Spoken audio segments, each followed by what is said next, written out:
Today, we're going to be taking a look at the astrology chart of Catherine, Princess of Wales. And what we're going to be looking at specifically is her public personality versus the private personality. Now, you may be surprised, but the astrology chart can give us some indication as to both. So, what's interesting is one's public personality, how you're perceived by other people, may be different than even how you perceive yourself. So that's what we're going to be looking at today using astrology. If you're new to my channel, make sure you like and subscribe. I practice Vedic sidereal astrology with my own interpretation, of course. It's the astrology from ancient India. If you're interested in a personal private reading, check down below for details. I do Calendly Zoom readings, and then I also do private recorded readings. You can just email me about those. And I also want to remind you, any statements that I'm making about Catherine, Princess of Wales, these are all my opinion and interpretation of the astrological energies. All right, so I'm going to talk about two factors today using the astrology chart because we're in this idea of what's the public personality, how do people perceive Catherine, Princess of Wales, versus how is she privately? Because a lot of times it is two different people because there's this societal expectation. But besides that, your aura actually will project a certain image. So people may see you a certain way and you might not even be aware of that. That's what's so surprising about this thing that we call the Arudha Lagna. And I'm gonna show you that first. So first we're going to be talking about how the public perceives the aura. And it's called in Vedic astrology the Arudha Lagna. See the Arudha Lagna. This is not usually your first house. Okay, this is your ascendant sign. So your Arudha Lagna is going to give us an indication on how the public perceives you. Now, what you look at when you're trying to determine the Arudha Lagna is you're going to be looking what the ruling planet is. In this case, with Catherine, Princess of Wales, it's going to be the moon. You take moon, and then what you do is you count how many houses from the ascendant to the moon. Well, that's going to be 12 houses. And then with that number of 12, so you count that from the moon, you count 12 houses from the moon. And when you count 12 houses from the moon, you're going to get the 11th house of Taurus. So this is going to give us some indication of how the public perceives Catherine, Princess of Wales. Now, it's going to be a lot different than the private personality because we're going to be looking at moon for the private personality. So let's talk a little bit about that. So the 11th house of Taurus gives us some sort of indication of how she's perceived. And the interesting thing is this is in your aura. This is how this is like planned out from your birth, from your incarnation, how people perceive you. And it's part of the what's called the illusion mechanism, if people call it Maya. But let's take a look at how do people perceive Catherine, Princess of Wales. So the Arudha Lagna, it's Taurus. So this is somebody that's going to be very graceful, very refined. They have a very charming public image. Okay. By the way, it isn't that there's no truth in this. Oftentimes there's a lot of truth. It's just that people see themselves differently. And that's the thing to remember with the Arudha Lagna. With Taurus, it's an earth sign. So she's going to be perceived as very grounded, very stable, very reliable, calm, very composed. You know, she almost has a little bit of a stoic vibe. I mean, she's graceful, but she doesn't seem like somebody who's going to, get overly emotional. She seems very grounded.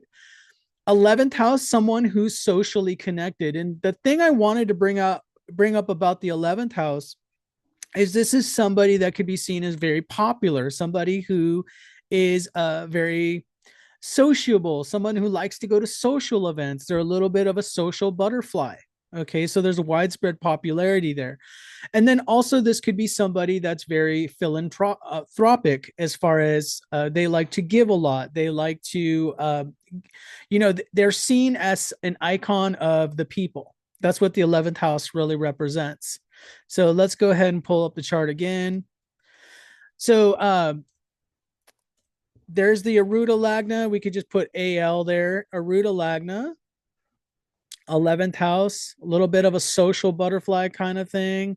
Grounded, stable, somebody who likes the good life. That could be Taurus as well, somebody who likes the finer things.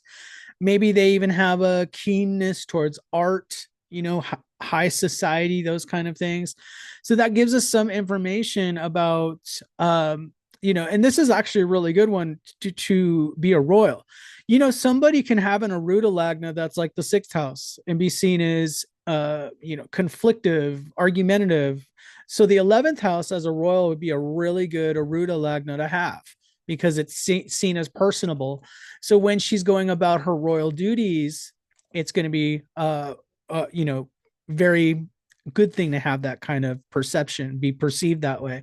Now you'll notice over here, this is called Gemini astrology, and that's really where the Arudha Lagna was calculated. So you'll notice here it says 1P, that means first pada. So that's how we get the Arudha Lagna. But I did show you, you count how many houses from your ascendant to the ruling planet, then you go from the ruling planet, that number of houses you count, and that's how you get your Arudha Lagna.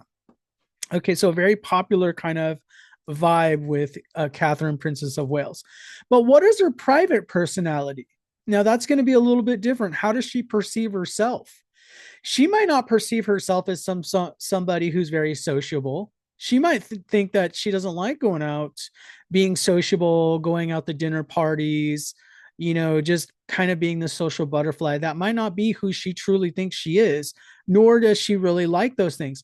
Your Arudha Lagna doesn't even have to be something you actually like, by the way. You could be, you don't like going to charity events. You don't like those things. Now, I'm not saying that she doesn't like going to charity events, but I'm using that as an example. It could be something that you don't really necessarily like, but this is how people are perceiving you. Whether you like it or not, people are perceiving you this way. So tremendous amount of popularity. Now, for the private persona, there's a few factors we could look at in the astrology chart, but just to make it simple, we're going to be really looking at moon in the astrology chart of Catherine, Princess of Wales. So moon is over here. It's in the 12th house. This is a lot different than the 11th house, let me tell you. The 12th house is somebody who's very private. The 12th house is somebody who's very spiritual, by the way. She might have a spiritual side, a meditation practice, pray a lot. She might be somebody who likes to hang out in a library, read a lot of books, because the 12th house can represent like research libraries, ashrams, private prayer, isolation. She might be somebody that she really likes being in isolation to thrive. So remember earlier, she had her cancer diagnosis. And if I remember right, she was kind of, in a private setting for a while. Well, it was kind of like she was probably in where she was probably where she likes to be, especially during a crisis. She wants to be private. She wants to keep things to herself. She wants to be away from the prying eyes of the public. You see that the contrast there is the public's perceiving her as this public, very popular figure, but privately, she just wants to be, for lack of a better word, maybe left alone, but she's a royal. I mean, she's going to do things out of duty. This is only one thing of the astrology chart. Okay. So, for example, Saturn and Mars over here, that's going to show the sense of duty. She has a sense of duty. She's going to still do it, whether or not she fully enjoys doing it, she's going to still do it. And then the 12th house, we're going to break a little bit down because it's Gemini as well. So Gemini could be somebody, she's private, but she might actually be somebody that's quite funny. She might actually be very witty. She might be somebody who, once you kind of have her in that private setting, she might be somebody who likes to crack a lot of jokes. Because Gemini is that kind of fun, joke, tells jokes, witty storyteller kind of vibe. But as long as it's in that private setting, the 12th house, then the 12th house, besides representing like ashrams and spiritual centers, it can even represent country clubs. It's just being away from that public eye. There's no cameras in these places. They're private associations. So that's probably where she really, her personality really comes out. Now let me pull up the slide here for that so we can really kind of examine that. So on a practical level, the Arudha Lagna Taurus is kind of seen as more of a stable, solid personality. Gemini is like a little bit, maybe a little bit. Sometimes I even think of Geminis as somebody that might like to play practical jokes or something in private.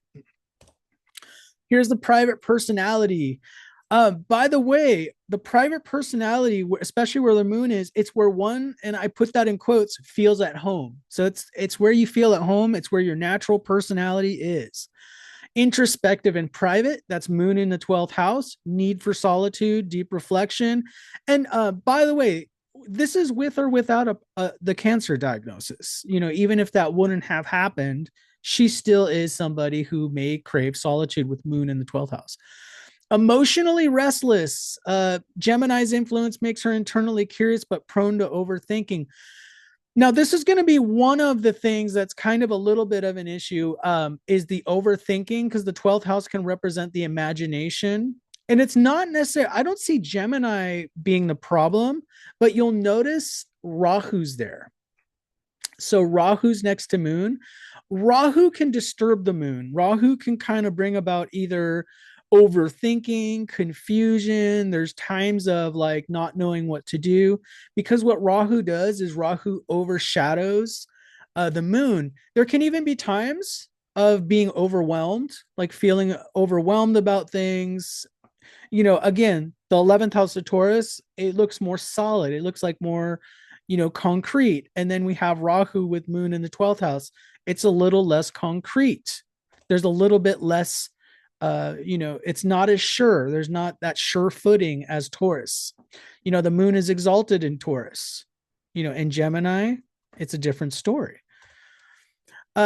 We got the hidden sensitivity. Rahu's conjunction with the moon amplifies our emotional intensity and inner complexities. She may be a lot more sensitive to criticism than people realize.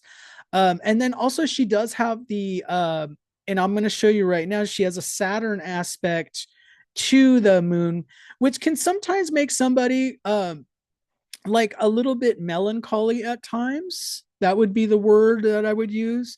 So if we look at where Saturn is in the chart here, 1, 2, 3, and I'm counting the houses here. So Saturn's 10th aspect is on the moon in the 12th house.